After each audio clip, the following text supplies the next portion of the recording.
স্থলপথে উত্তর পূর্ব ভারতের সঙ্গে যোগাযোগ স্থাপন এবং আন্তর্দেশীয় বাণিজ্য সম্প্রসারণের উদ্যোগ নেওয়া হয় ২০২০ সালে। এর আওতায় আশুগঞ্জ নদীবন্দর থেকে আখাউড়া স্থলবন্দর পর্যন্ত ৫১ কিলোমিটার সড়ক ৪ লেনের কাজ শুরু হয়। প্রকল্পটি বাস্তবায়নে ব্যয় ধরা হয় ৫,৭৯১ কোটি টাকা। ৩ প্যাকেজে মহাসড়কটির নির্মাণে কাজ করছে ভারতীয় ঠিকাদারি প্রতিষ্ঠান অ্যাফকনস ইনফ্রাস্ট্রাকচার লিমিটেড। তবে নানা সংকটে ঢিমেতালে চলছে নির্মাণ কাজ। গেল বছর রাজনৈতিক পট পরিবর্তনের পর নিরাপত্তাজনিত কারণে ঠিকাদারি প্রতিষ্ঠানের প্রায় ৩০০ কর্মকর্তা কর্মচারী নিজ দেশে চলে যায়। এতে বন্ধ হয়ে যায় প্রকল্পের কাজ। পরে দুই দেশের উচ্চ পর্যায়ের আলোচনার পর গেল নভেম্বরে পুনরায় কাজ শুরু হয়। ঠিকাদারি প্রতিষ্ঠানের অভিযোগ, কর্মকর্তা কর্মচারীরা ভারতে চলে যাওয়ার সুযোগে প্রকল্প এলাকা থেকে প্রায় ১১ কোটি টাকার শাটারিং ম্যাটেরিয়ালস, মাইনর অ্যাসেট, ভোগ্যপণ্য ও রিইনফোর্সমেন্ট সহ বিভিন্ন মালামাল চুরি করা হয়েছে। নতুন করে ভারত থেকে এসব মালামাল এলে নির্মাণ কাজ পুরোদমে শুরু হবে বলে জানান এ কর্মকর্তা।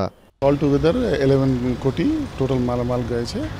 इनको मेजर मालामाल कास्टिंग यार्ड से रिइनफोर्समेंट, डोका मटेरियल, शटरिंग टाइप मटेरियल ये माल गए तो लेकिन আমি অলরেডি পিও ইস্যু করেছি ইন্ডিয়া থেকে, বাট এই জন্য একটু টাইম লাগছে। মালামাল চুরির পাশাপাশি অভ্যন্তরীণ জটিলতায় প্রকল্পে ধীরগতি। এমন পরিস্থিতিতে আরও ২ বছর মেয়াদ বাড়ানোর প্রস্তাবনার কথা জানান প্রকল্প ব্যবস্থাপক। এদিকে তদন্ত করে অপরাধীদের গ্রেপ্তার এবং মালামাল উদ্ধারের চেষ্টা করছে পুলিশ। ভারতীয় ঠিকাদারি প্রতিষ্ঠানের সকল জনবল ভারতে ফিরে গিয়েছিল এবং তাদের অনুপস্থিতির কারণে এখানে একটা নিরাপত্তাহীনতা, তাদের নির্মাণ সামগ্রীর নিরাপত্তাহীনতা তৈরি হয়েছিল এবং সেই সময় কিছু অসাধু চক্র কিছু চুরির ঘটনা ঘটেছে আমাদের প্রকল্প এলাকায়।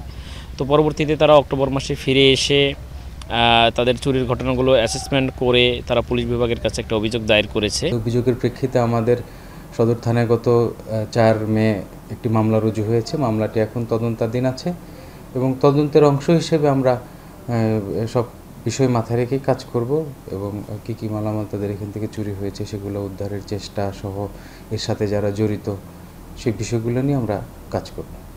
নানা সংকটে এর আগে কয়েক দফায় বৃদ্ধি পাওয়া প্রকল্পের মেয়াদ শেষ হওয়ার কথা রয়েছে আগামী জুনে। যদিও প্রকল্পের অগ্রগতি মাত্র ৫৭%, আর প্রকল্পের ৩য় প্যাকেজের কাজ এখনও শুরুই করতে পারেনি ঠিকাদারি প্রতিষ্ঠান। আজিজুল সঞ্চয়, এখন ব্রাহ্মণবাড়িয়া।